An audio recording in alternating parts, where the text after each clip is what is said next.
Allez les amis, bonjour. On se voit aujourd'hui pour la 4e vidéo du Messerschmitt BF109G6. Allez, il a reçu ses ailes, ça y est. Hors caméra, j'ai monté tout ça. J'ai fait pas mal de petits boulots de mon côté pour essayer d'avancer un peu dans ce montage. Donc je vous montre un petit peu l'état de l'avion au jour d'aujourd'hui. Avec tout le petit travail que j'ai fait de mon côté. Donc j'ai monté les ailes, j'ai monté les stabilisateurs, j'ai monté pas mal de petites pièces. Je vais voir ça au fur et à mesure avec vous, je vais tout vous montrer en détail. Alors à savoir que tout se monte parfaitement, hein. C'est vraiment le top du top. Voilà, les pièces tombent pile poil là où il faut. Voilà, donc l'étape 10 de la notice de montage, c'était les stabilisateurs. Donc que j'ai monté et collé. Comme je vous disais, hein, vraiment aucun problème de montage. C'est fabuleux de travailler avec des maquettes comme ça. Donc c'est un kit très récent de chez Tamiya, mais en plus il profite de toute la technologie. Et franchement on se régale. Voilà, l'étape 11. L'étape 11, donc il fallait fixer le gouvernail. Et puis le passage de la roue arrière. Alors je sais pas si on dit roue arrière, je peux pas vous dire. Voilà. Donc par contre tout ce qui est roue, je le ferai, et train d'atterrissage, je le ferai pas maintenant. Je ferai tout en même temps quand ce sera le moment de les coller sur l'avion. Après l'étape 12, on s'occupe des ailes. Donc avec un aménagement intérieur, il y a quelques pièces à coller.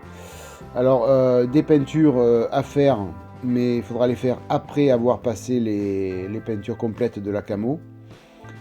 Donc c'est pour ça que c'est entouré en vert sur ma notice, pour pas que j'oublie de les faire, et pas en jaune où normalement c'est terminé.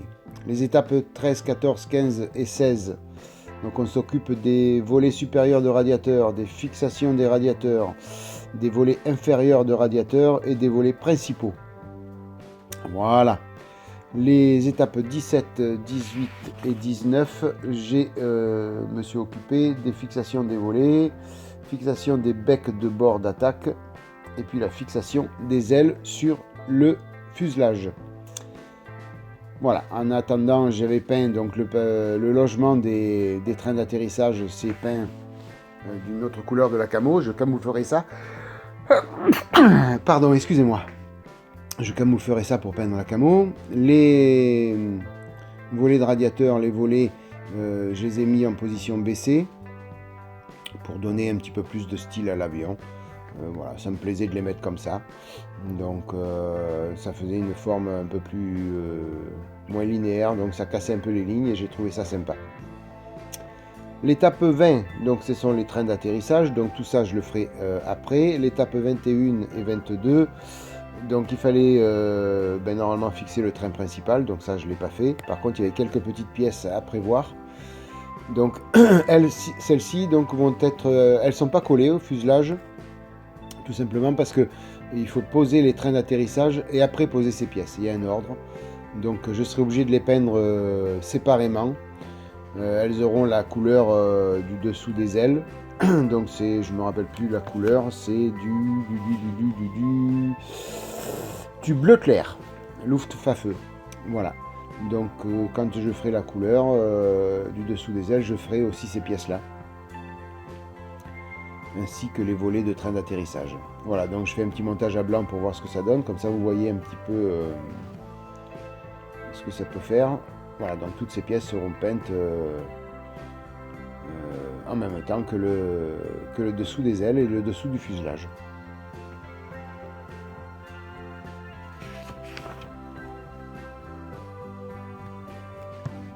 Voilà, donc tout ce qui est entouré en vert, ce sera à faire après la peinture finale. Avant le whitering bien sûr, mais voilà, je les montrerai, je les peindrai séparément.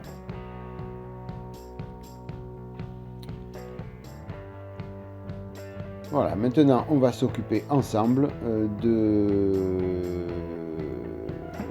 la peinture de la verrière verrière. Donc il y a le pare-brise, la verrière arrière et la verrière centrale.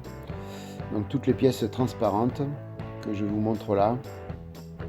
Donc avant de les peindre de la couleur camo au niveau des... pas des vitres bien sûr, pas des parties transparentes heureusement, mais il faut les peindre en noir brillant. C'est ce que demande la notice. Donc je vais m'affairer de faire ça et puis de procéder au masquage de toutes les parties vitrées.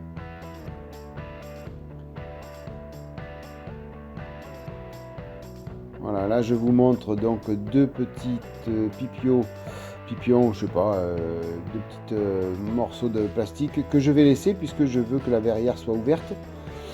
Donc c'est une option que l'on a, où on les retire et on met verrière fermée, ou sinon on les laisse et la verrière sera ouverte comme je vous montre là sur l'écran. Voilà, donc pensez-y, si vous voulez la verrière ouverte, pensez à ne pas les retirer, ne pas les couper comme demande la notice. Enfin, c'est bien expliqué hein, sur la notice, donc vraiment on n'a aucun souci pour ça. Voilà les masques. Alors, ils ne sont pas prédécoupés, donc il va falloir les découper. Mais ça se fait tout seul, franchement. Voilà, vous coupez bien sur le trait et vous n'avez aucun souci, c'est à la dimension de la vitre. Il suffit de s'appliquer et de couper bien pile poil sur le trait.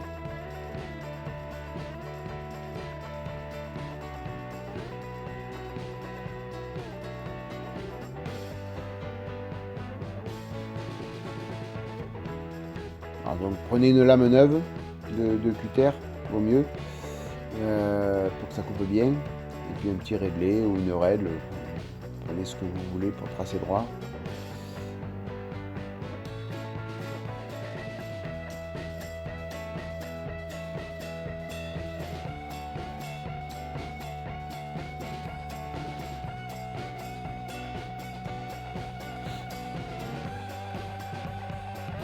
Alors je pensais que ce serait un problème que ce ne soit pas prédécoupé, mais bon, ça se fait tout seul.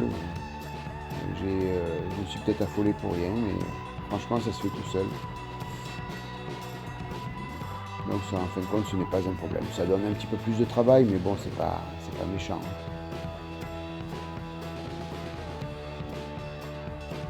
Alors pour que ça colle bien, j'ai nettoyé donc avec un chiffon à lunettes les parties transparentes. Et après on vient coller tout doucement le petit morceau de cache.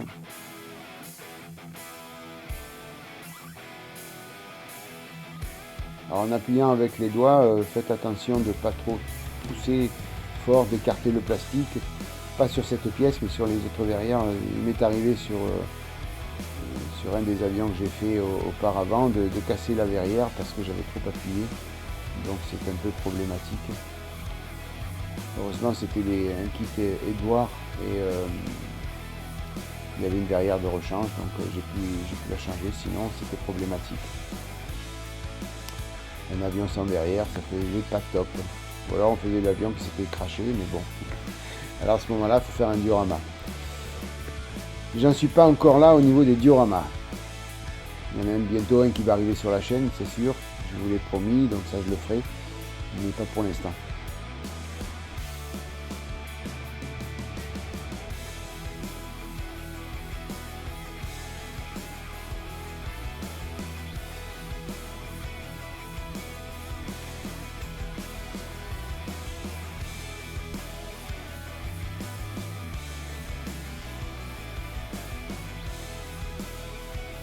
Alors sur cette pièce là, il y en a deux de cache, puisqu'il faut peindre la verrière complètement. Donc là ils ont pris la précaution de mettre deux caches de part et d'autre. Pour le reste de la verrière, après c'est que d'un côté, côté extérieur. Donc après faites attention de bien cacher l'intérieur si vous voulez peindre, ou de reproduire les mêmes caches si vous le voulez aussi. Vous avez cette possibilité là.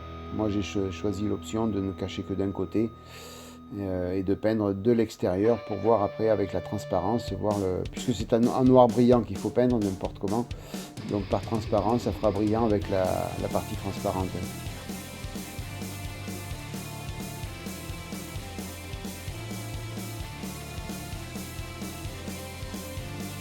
Voilà, donc j'ai fait cette pièce avec vous. Je vais couper la caméra et puis faire tout le reste de mon côté. Vous avez vu une seule fois comment on procède. Je pense que c'est pas la peine de faire tout en live.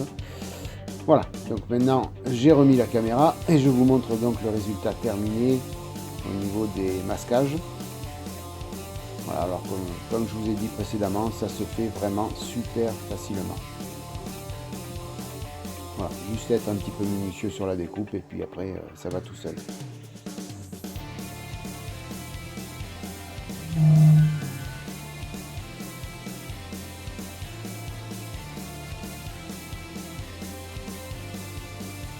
Voilà, on va pouvoir passer à la phase peinture. Donc là je vous montre, il ne reste plus rien sauf qu'il reste un petit cache-le. Mais franchement je n'ai pas vu encore et cherché où est-ce qu'il fallait le mettre.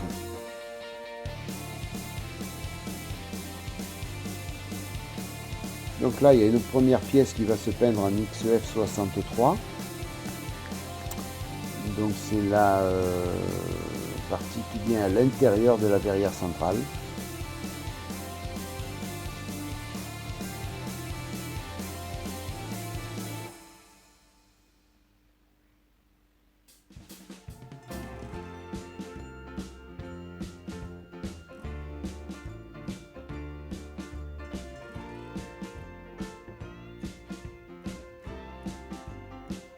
Un petit gant pour protéger les mains, sinon on a les mains toutes noires.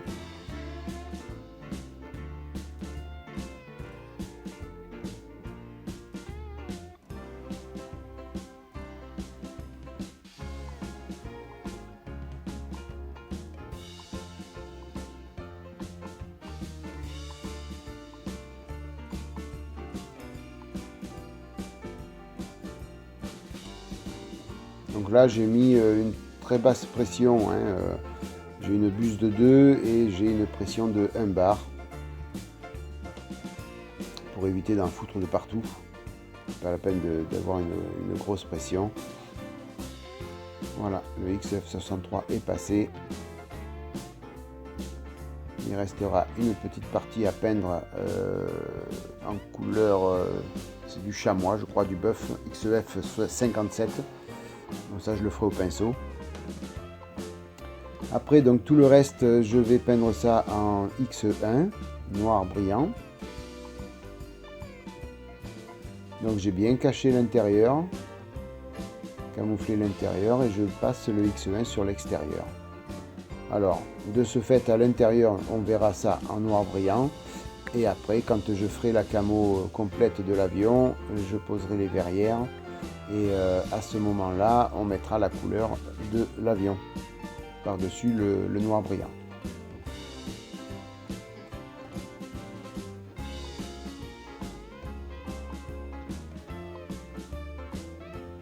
Alors j'y vais par fines couches, des couches successives pour pas que ça coule, pour que ça sèche entre deux. Je vais pas d'un coup.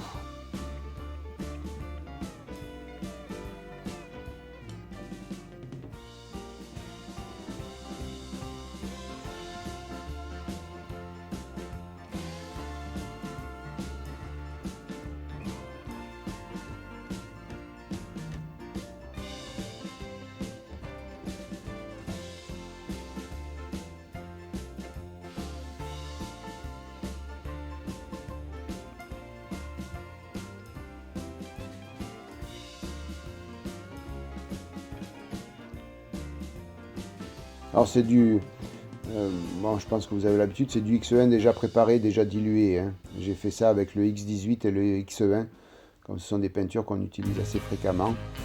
Je prépare des petites fioles prêtes à l'emploi et ça va beaucoup plus vite. Faudrait que je le fasse aussi pour le XEF1, comme ça j'aurai mes 3 noirs qui seront prêts à l'emploi. Mais le XEF1 on l'utilise beaucoup moins souvent, hein. Surtout le X18 qu'on utilise, ça c'est sûr.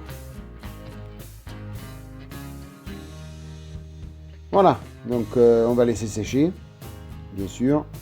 Surtout ne pas démasquer, puisque Il va falloir peindre la couleur extérieure après. Là, donc, comme je vous ai dit tout à l'heure auparavant, une petite touche de chamois à mettre sur la pièce qui va venir à l'intérieur de la verrière centrale. Donc du XEF 57. Donc là, c'est tout petit, donc on ne prend pas le soin de masquer et de faire ça à l'aérographe. Un coup de pinceau, ça suffit amplement.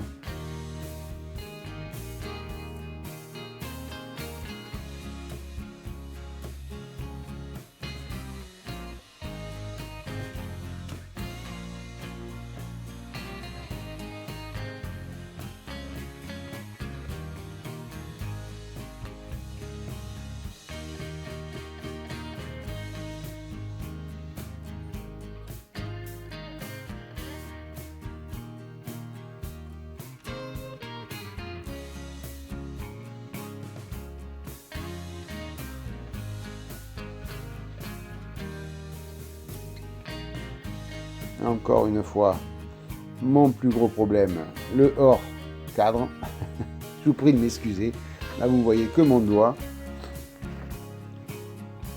Il faut dire que dès l'instant où je mets le sopalin en dessous, je ne vois plus la petite croix centrale pour me mettre bien dans l'axe de la caméra. Et c'est vrai que j'ai du mal à rester dans le cadre. Heureusement, je me rends compte assez souvent, donc je rectifie le tir.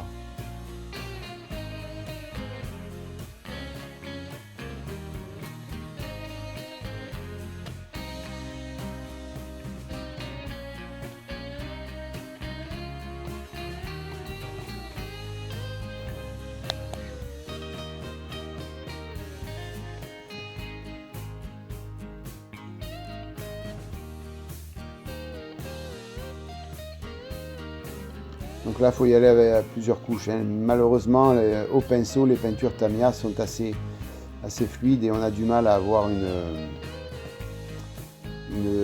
peinture couvrante du premier coup de pinceau.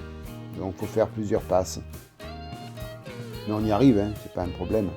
Sur des petites parties comme ça, ça va vite.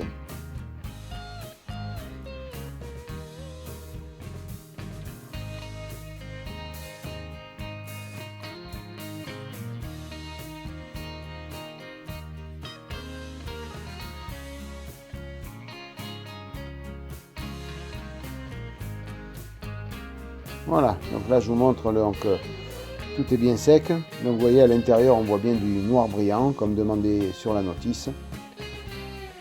Donc je vous montre un petit peu le résultat que ça va donner. Et bien sûr quand je ferai la peinture de la camo, je monterai les pièces. Sauf celle-ci, non celle-ci oui en priorité.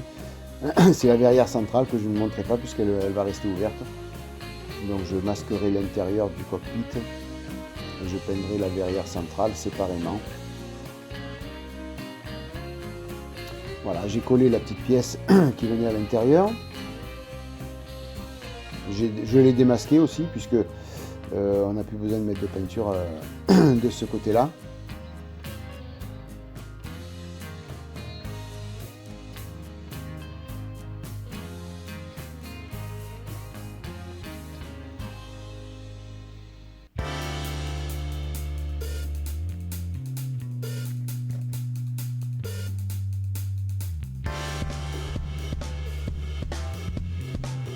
Décidément, elles ne veulent pas tenir dans mes mains.